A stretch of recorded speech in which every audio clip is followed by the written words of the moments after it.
Good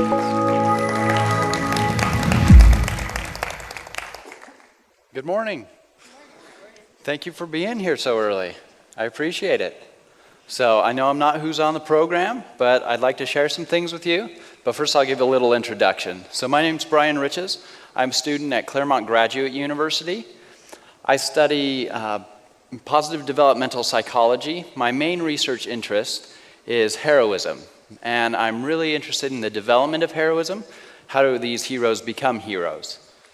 So it also gives me a good excuse to put nice pictures like this up of the Justice League, of Batman. But I also study things like moral development, positive youth development, and I'm involved in creating programs and evaluating programs to help build more positive and pro-social youth. So a lot of the work I do in Purpose, which I'll talk about today, is with the Adolescent Moral Development Lab at Claremont Graduate University under the direction of Kendall Cotton Bronk. So that's our lab there. We're a good-looking group. So first I wanted to share a little bit about the work I've done in heroism and how that connects with purpose in life. So I've recently completed a study of some heroic exemplars, so people that have been awarded or recognized as heroes. So from the Carnegie Hero Fund Corporation or Commission, the Hero Roundtable, I've been able to make some connections with awarded and recognized heroes, and these other groups as well. They graciously gave me access to some of the people that they award or recognize, and I've been able to be in contact with them to complete a study. And the main point of the study was to look at the characteristics of heroes, so some traits like personality traits, that kind of thing. So I wanted to show you kind of what I found really quickly. So I was looking for the differences or similarities between profiles of heroes. And what I found were that there's these two profiles that came out in this research. There may be more, there may be 3, 4, we'll see as we get more data. But so far it looks like there's these two really clear, distinct groups of heroes. One I call the open, loving, and risk-taking heroes. You'll see here some of their characteristics. It's maybe a little too small to see right there, but here it's a little bit bigger. So you'll see here things like courage and perseverance, bravery, even humor are common across both these groups of heroes.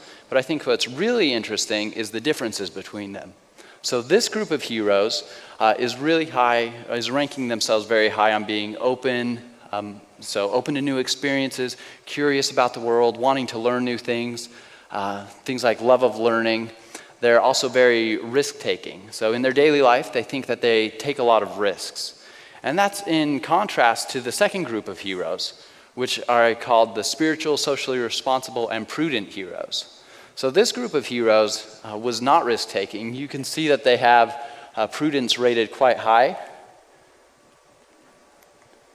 Oh, you can't see the laser, that's all right. So they've rated prudence quite high and risk-taking a little bit lower compared to the other ones. And also, this group has rated spirituality quite high on their list. So these are people, these are heroes that feel driven by a spirituality or even a religious faith.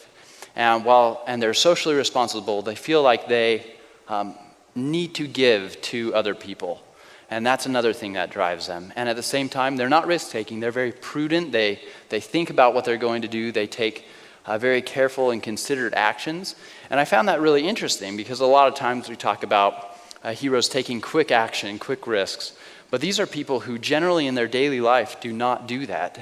And maybe in this heroic action they did, but also an interesting thing I found is that with all these different groups that I was able to gather heroes from, that those heroes who did a physical action like saving someone from a burning car, and those heroes who did something like whistleblowing, and those military and heroes and also heroes from firefighters and police officers, they all fell equally into both of these groups. I was actually very surprised about that.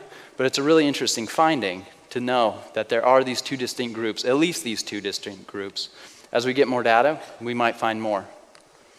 But how does that relate to purpose? You can see here on the spiritual and prudent heroes that purpose is rated somewhat high.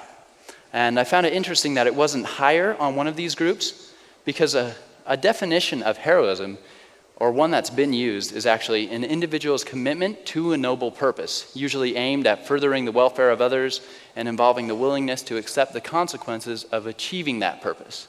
So according to this definition, purpose is the essence of heroism. So I was a little surprised that it didn't come up higher.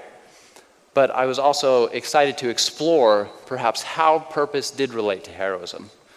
So I wanted to tell you a little bit more about what is a purpose in life. We usually think of it kind of as this abstract concept, but it's really a concrete thing.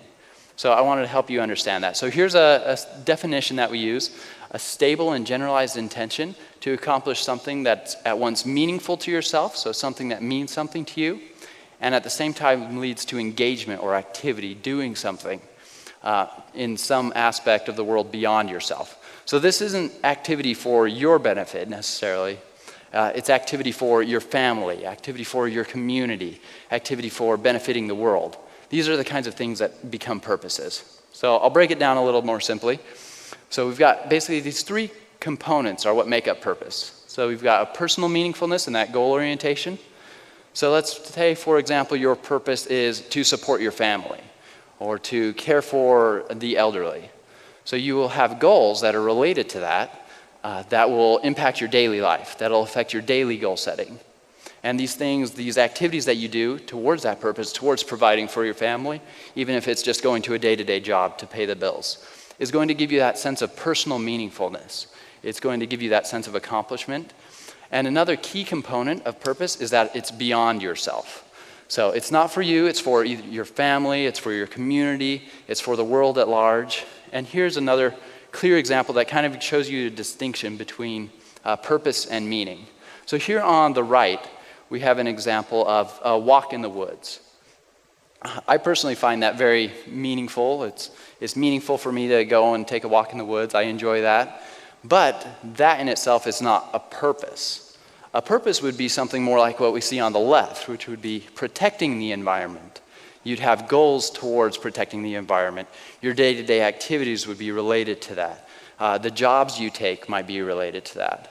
And so that would be something that drives your life and helps motivate you and is obviously beyond the self, protecting the environment. So a few common purposes are family, so caring or raising for or raising your children. Faith, a lot of people have a purpose based around their faith or even their country. Also jobs like being a doctor or a teacher are very purposeful jobs that people talk about. So how does this connect with heroism development? I really wanted to show you an example of two individuals who really exemplify both heroism and purpose, and kind of two different paths that we think are the way to get to those. So the first is Miep Gies, who was one of the main people who helped Anne Frank and her family during the Holocaust. So she is an example of what we call heroism-guided purpose. So she started with heroic action, which led her to her purpose. And then our other example is Oscar Romero, who we call purpose-guided heroism, who already had a purpose in life, and through working towards that purpose, found himself in a situation where he could act heroically and had the training and the ability to do so. So let's focus on that one for a little bit. So Oscar Romero, he eventually became an archbishop in San Salvador, but when he was 13, he decided to attend seminary in San Miguel. So he had those kind of inklings of purpose, some signs of purpose when he was really young. He wanted to go to seminary even though his father wanted him to become a carpenter like himself. So he did that. He went to seminary, he had mentors there, he was able to get his theology degree, and in 1942 he was ordained a priest. So this is around that time he wrote this quote. He wrote this in his diaries. So he says, "The nucleus of my life is to witness the love of God to humans and of humans among themselves. I have tried to follow the supreme shepherd, Jesus Christ, who directed his love to all." So I think that's a really clear example of his purpose. He's saying the nucleus of my life is to show this love to people, to help other people show this love to others as well. And we can see that through the rest of his life. So at this point, it's pretty clear that he has a purpose. And so as he worked there in San Salvador, he recognized the plight of the working poor. He was able to become the archbishop in 1974, which gave him a lot more power and position and a platform to speak about the issues. And so at this time, he was opposed to the government support of the ruling wealthy landowners who were causing the problems for the poor. They didn't have justice or liberty. But I wouldn't say at this point that Oscar Romero was a hero yet.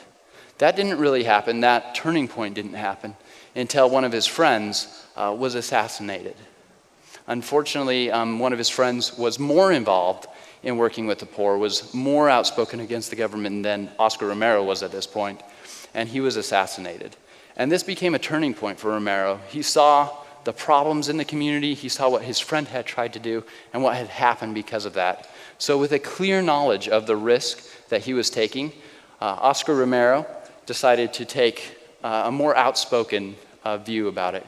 He was an opponent of this injustice and a defender of the poor. You can see here he had a radio show that he would do regularly. In his sermons, he would talk about the injustices that were perpetuated on the poor in the area. And he would talk about liberating these people. And this is something the government did not like as well. He didn't have much support from the church, and so he was very much on his own. He had colleagues that would help, but they were also assassinated, many of them. But during this time, about a span of 3 years, it really shows a time when Oscar Romero had taken his purpose, kept with that purpose to share and show love to others, and act heroically in this position.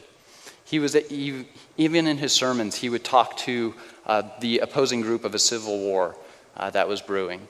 And he would remind them, these people that you're killing are your brothers, are your sisters. We need to love them, and we can forgive you. So with that, the government decided they had had enough of Oscar Romero. And during a mass, while he was conducting a mass, he was assassinated. So I can't imagine what that must have been like for his congregation, but it did become sort of a turning point for the country. Change didn't happen quickly, but change did happen eventually. And so I think Oscar Romero is a great example of that purpose becoming heroism, because he had mentors to foster that purpose as it began. He had a moral commitment, that love of life and love of others.